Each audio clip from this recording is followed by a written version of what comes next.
السلام علیکم ورحمۃ اللہ وبرکاتہ۔ ایک پڑھے لکھے نوجوان کی دکھ بھری داستان جس کو وقت اور حالات نے ڈکیت بنا دیا۔ جب میری بیٹی بیمار ہوئی تو ہر ایک سے مدد مانگتا رہا مگر کسی نے مدد نہ کی، اور ایک روز میری بیوی اور بیٹی دونوں ہی گریجویٹ ڈکیت، میں آج ایک ڈکیت ہوں۔ کبھی کبھی تو بہت بڑی وارداتیں کر جاتا ہوں اور کبھی کبھی کسی کو اپنی جیب سے ہی پیسے دے کر آ جاتا ہوں۔ چلیے میں ڈکیت کیوں بنا، آپ کو میں اپنی کہانی سناتا ہوں۔ میرا نام ثاقب ہے اور ملک کے دوسرے بے روزگاروں کی طرح میں بھی گریجویشن کے بعد کئی سال تک نوکری کے لیے مارا پھرتا رہا، لیکن جب کہیں کوئی نوکری نہ ملی تو میں نے حالات سے سمجھوتا کر لیا اور ایک فلاحی ادارے میں 35,000 پر نوکری کر لی۔ میرا کام ڈونیشن جمع کر کے لانا تھا اور پھر اسے بینک میں جمع کروانا۔ ادارے کے اندر چھوٹے موٹے کام بھی کر دیتا تھا، یہاں تک کہ ایڈمن صاحب کی فیملیز فنکشن میں جا کر بیرے کی نوکری بھی کر لیتا تھا۔ کبھی کبھی گھر کی صاف ستھرائی کی ضرورت ہوتی تو بیگم صاحبہ فون کر کے کہہ دیتی کہ ثاقب کو بھیج دینا، اور میں خوشی خوشی صفائی کرنے بھی چلا جاتا تھا۔ نوکری ملتے ہی میری ماں نے میری شادی بھی کروا دی اپنی غریب بھانجی سے۔ یہ بھی بڑا فائدہ تھا کہ میری بیوی بھی میری طرح ہی غریب گھر سے تعلق رکھتی تھی، ورنہ اس کے بھی خواب بہت بڑے اور مہنگے ہوتے جنہیں پورا کرنا شاید میرے بس کی بات نہ ہوتی۔ شادی کے دوسرے سال ہی اللہ نے مجھے بیٹی کی نعمت سے نواز دیا تھا۔ گھر ایک کمرے کا تھا، اس لیے ماں میرے بڑے بھائی کے پاس سرجانی ٹاؤن چلی گئی۔ بارشوں کے بعد ہماری بستی میں بہت سی بیماریاں پھوٹی ہوئی تھی، مچھروں نے زندگی عذاب بنا رکھی تھی۔ میری 4 سال کی بیٹی کئی دن سے کچھ ٹھیک نہیں تھی۔ میں اسی انتظار میں تھا کہ تنخواہ مل جائے تو فوراً اپنی بیٹی کو ڈاکٹر کے پاس لے جاؤں، لیکن ادارے والے تنخواہ بھی اکثر 10 یا 8 تاریخ کو دیتے تھے۔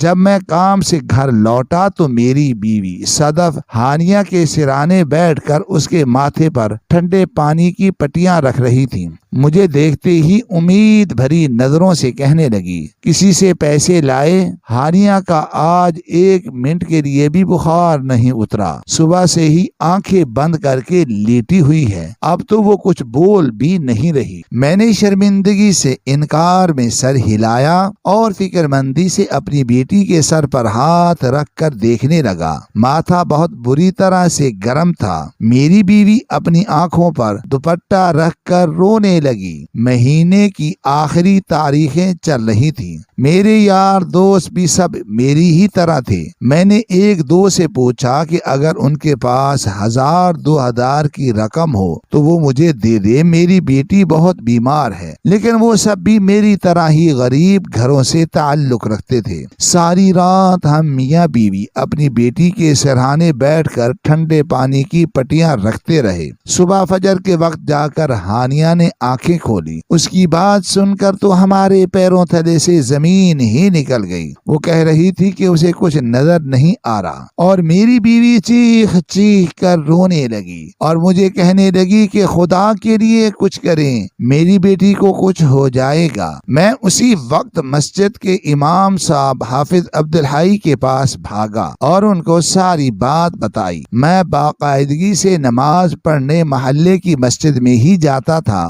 اور امام صاحب مجھے اچھی طرح سے جانتے تھے۔ وہ یہ سن کر بہت پریشان ہو گئے اور کہنے لگے، رکو میں بیوی سے پوچھتا ہوں، اگر اس کے پاس چند پیسے پڑے ہیں تو میں تمہیں لا کر دے دیتا ہوں، اور بیٹا اچھے ڈاکٹر کے پاس نہ سہی کسی سرکاری ہاسپٹل میں ہی لے جاتے بچی کو، اتنی سی بچی ہے، اتنی تکلیف برداشت کر رہی ہے۔ وہ فوراً گھر بھاگے اور تھوڑی دیر کے بعد ایک چھوٹا سا گولک اٹھائے ہوئے آ گئے۔ یہ ان کی بیٹی آدن کا تھا جو میری ہی بیٹی کی ہم عمر تھی۔ مجھے کہنے لگے بیٹا زیادہ کچھ تو نہیں ہے مگر امید ہے کہ اس میں سے کچھ نہ کچھ نکل ہی آئے گا۔ 2 سال پہلے میں نے بیٹی کے لیے رکھوایا تھا۔ میں نے بےتابی سے ان کے ہاتھ سے گولک لیا اور بیٹھ کر انہی کے سامنے اسے توڑ دیا۔ 10-20 کے کافی سارے نوٹ تھے اور 100 اور 500 کے بھی کچھ نوٹ تھے۔ میں نے جلدی سے پیسے گنے تو 4000 روپے تھے۔ میں نے مولوی عبدالحی صاحب کا ہاتھ چوم لیا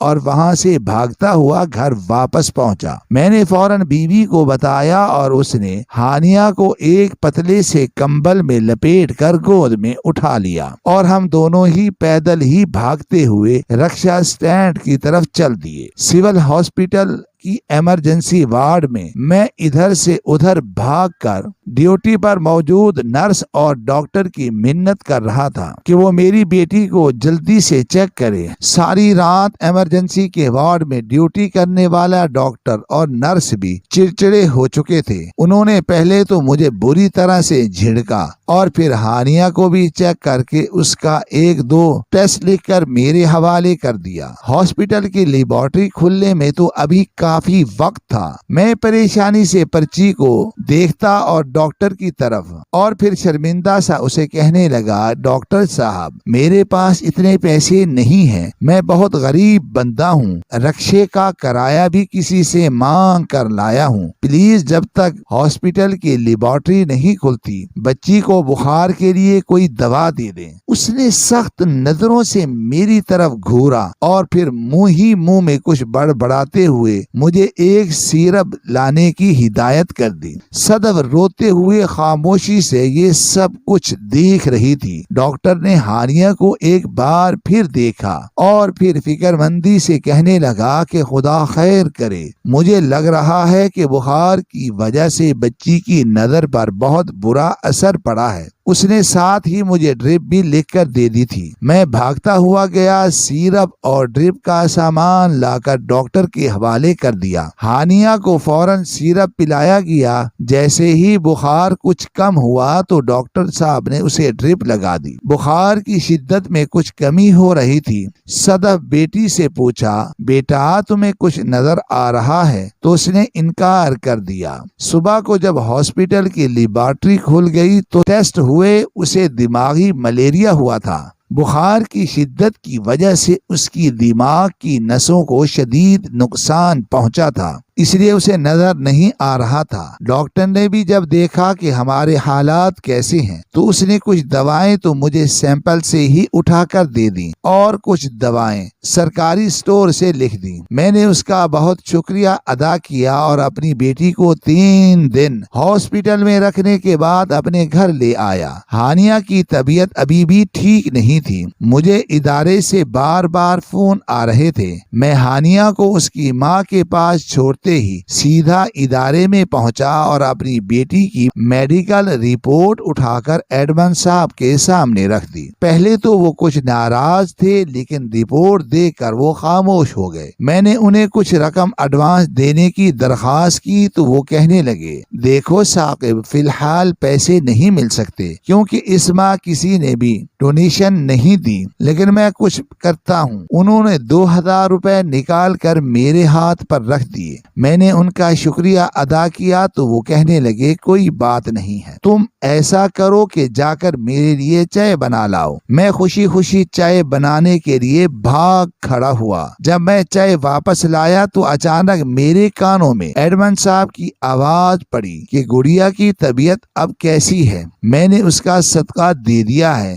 مجھے دیکھتے ہی وہ خاموش ہو گئے۔ میں نے اداسی سے ان کی طرف دیکھا اور پھر اپنی جیب کی طرف اور پھر چپ چاپ کمرے سے باہر نکل گیا۔ ان کی بیٹی کا دیا ہوا صدقہ میری بیٹی کے علاج پر لگنا تھا۔ واہ قدرت تیرے کھیل ہی نرالے ہیں۔ میں نے آسمان کی طرف منہ کر کے بے بسی سے دیکھا تھا۔ اچانک ایڈمن صاحب نے مجھے فون کر کے اندر بلایا اور خوشی سے کہنے لگے ثاقب جاؤ مرزا صاحب کے پاس، انہوں نے اپنی زکوٰۃ نکالی ہے، وہ لا کر جمع کروا دو۔ میں نے فوراً بائک نکالی اور مرزا صاحب کے دفتر پہنچ گیا۔ مرزا صاحب ہمارے ادارے کے بہت اچھے ڈونر تھے جو ہر ماہ کچھ نہ کچھ رقم بھیج دیتے تھے اور ان کی یہ رقم لاکھوں میں ہوتی تھی۔ ان کے دل میں غریبوں کا درد میں نے محسوس کیا تھا۔ اکثر مجھے دیکھتے ہی گرم جوشی سے کہنے لگے، ثاقب میاں کچھ دیر بیٹھو، تھوڑا ضروری کام نمٹا لوں تو پھر کرتا ہوں پیمنٹ۔ میں خوشی خوشی اے سی کی ٹھنڈک میں بیٹھ گیا۔ میں خود بہانے ڈھونڈتا تھا کہ کبھی صاحب لوگ مجھے بھی 2 منٹ کے لیے اپنے پاس بیٹھنے کا کہہ دیں۔ فون کی بیل بجی تو میں نے گھبرا کر جیب میں ہی ہاتھ مارا، کیونکہ مرزا صاحب بہت پرسکون ماحول میں کام کر رہے تھے، کمپیوٹر پر کچھ ضروری، لیکن مجھے لگا کہ وہ مجھ سے شاید ناراض نہ ہو جائیں، اس لیے میں باہر نکل کر ہی دیکھ لوں گا کہ کس کی کال تھی۔ وہ تھوڑی دیر بعد میرے پاس آئے اور مجھے رقم نکال کر دینے لگے۔ ٹوٹل رقم 5,10,000 روپے۔ اتنے پیسے ایک ساتھ دیکھ کر میری آنکھوں میں بھی ایک چمک سی پیدا ہوئی تھی۔ میرا دل چاہ رہا تھا کہ میں کچھ پیسے اپنی بیٹی کے علاج کے لیے نکال لوں اور اس طریقے سے سلپ بناؤں، نہ مرزا صاحب کو شک ہو اور نہ ہی ایڈمن صاحب کو۔ لیکن میں نے برسوں سے ایمانداری سے کام کیا تھا، کبھی ایسی کوئی حرکت نہیں کی تھی۔ مرزا صاحب پیسے گن کر میرے حوالے کر چکے تھے۔ میرے ہاتھ ہلکے ہلکے کانپ رہے تھے۔ میں فیصلہ نہیں کر پا رہا تھا کہ ایمانداری کو سامنے رکھوں یا پھر ضرورت کو۔ انہیں کسی کی کال آ گئی تھی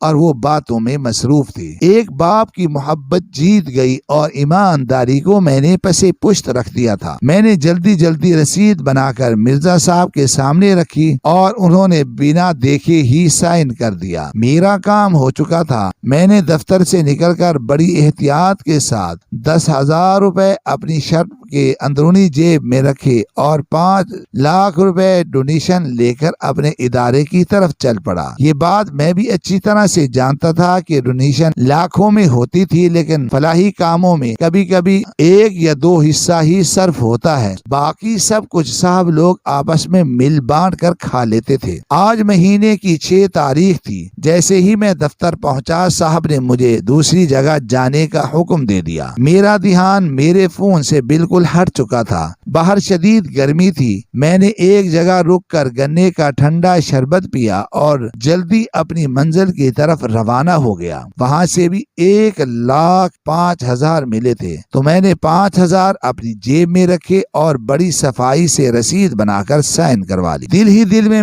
حساب کتاب کر رہا تھا کہ اب میری بیٹی کا کسی اچھی جگہ پر علاج سکون کے ساتھ ہو جائے گا۔ شام تک میں 2 سے 3 جگہ مزید گیا، کہیں سے 2 کہیں سے 3,000 کر کے ٹوٹل میں نے 20,000 روپے جمع کر لیے تھے۔ میں بے چینی سے شام کے 6 بجنے کا انتظار کر رہا تھا۔ میں جیسے ہی گلی میں داخل ہوا تو 2-3 پڑوسی مجھے اداس نظروں سے اپنی سمت دیکھتے ملے۔ میں نے رک کر ان سے سلام دعا کی۔ وہ تو مجھے کہنے لگے، ثاقب علی کہاں چلا گیا تھا؟ تیرا نمبر کیوں بند تھا؟ اچانک مجھے صبح کی کال یاد آئی تو میں نے جلدی سے جیب میں ہاتھ مارا۔ میرا فون بند پڑا تھا۔ میرا ایک محلے کا دوست نثار اپنے گھر سے نکل کر آیا اور روتے ہوئے میرے گلے لگ گیا۔ میرا دل بہت زور زور سے گھبرا رہا تھا۔ میں نے اس سے پوچھا کہ کیا بات ہے، میرے گھر میں سب ٹھیک تو ہے نا؟ میرا دھیان اپنی بیٹی ہانیہ کی طرف سے ایک دم کھینچا تھا۔ اس نے انکار میں سر ہلایا تھا۔ میں بھاگتا ہوا اپنے دروازے پر پہنچا تو کیا دیکھتا ہوں کہ سامنے سفید چادر سے ڈھکی ہوئی 2 لاشیں رکھی ہیں۔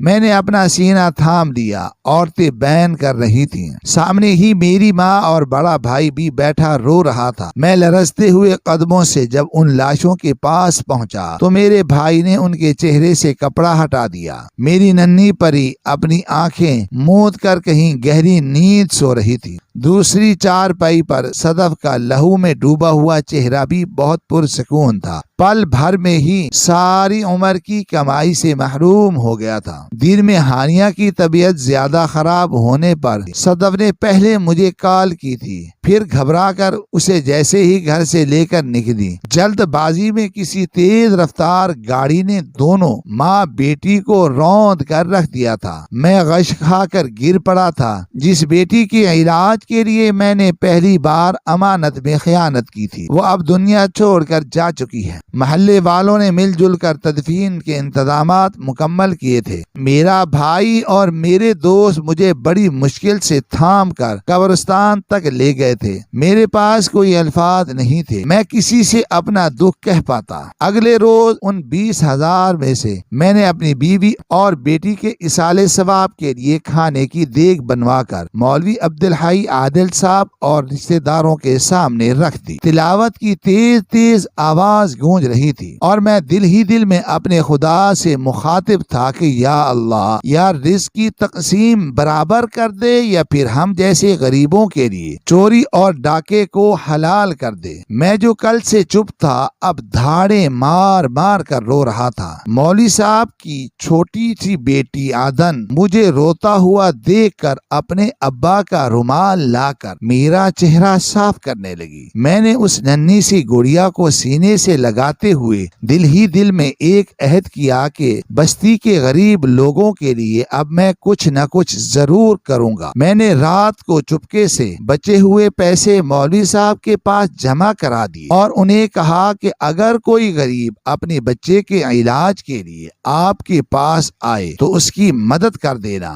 ان کی آنکھوں میں ڈھیر سوال تھے لیکن میں نے ان سے نظر چرا لی۔ میں نے فلاحی ادارے کا کام چھوڑ دیا تھا۔ اب اکثر رات کو کسی بھی سنسان سڑک پر میں کسی بھی اجنبی کی کن پٹی پر پستول رکھتا اور اس کی جمع پونجی لا کر مولوی صاحب کے پاس ڈھیر کر دیتا تھا۔ میں جانتا تھا کہ کسی دن کوئی اندھی گولی میرا بھی مقدر بننے والی ہے، مگر تب تک مجھ سے جتنے بھی غریب بچوں کی زندگی بچائی جا سکتی ہے میں بچاؤں گا۔ مولوی صاحب بھی سمجھ چکے ہیں کہ میں کن راستوں کا مسافر بن گیا ہوں، لیکن ہر روز کسی نہ کسی غریب کا گھر میری وجہ سے تباہ ہونے سے بچ جاتا ہے۔ میں نے چپکے سے ان سے کہہ بھی رکھا ہے کہ اگر کبھی میں مارا جاؤں تو ان پیسوں سے میرا کفن نہ بنا بلکہ گڑیا کا گولک توڑ کر دیکھ لینا، ہو سکتا ہے کہ میرے کفن جتنے پیسے نکل آئیں۔ آپ کو ہماری آج کی یہ سٹوری کیسی لگی؟ کمنٹ باکس میں اپنی نیک رائے کا اظہار ضرور کیجیے گا۔ ناظرین، مزید اس طرح کی سبق آموز کہانیاں اور واقعات سننے کے لیے آپ ہماری ویڈیو کو لائک کریں اور شیئر کریں اور خاص کر ہمارے اس چینل کو ضرور سبسکرائب کریں۔ شکریہ۔ اللہ حافظ۔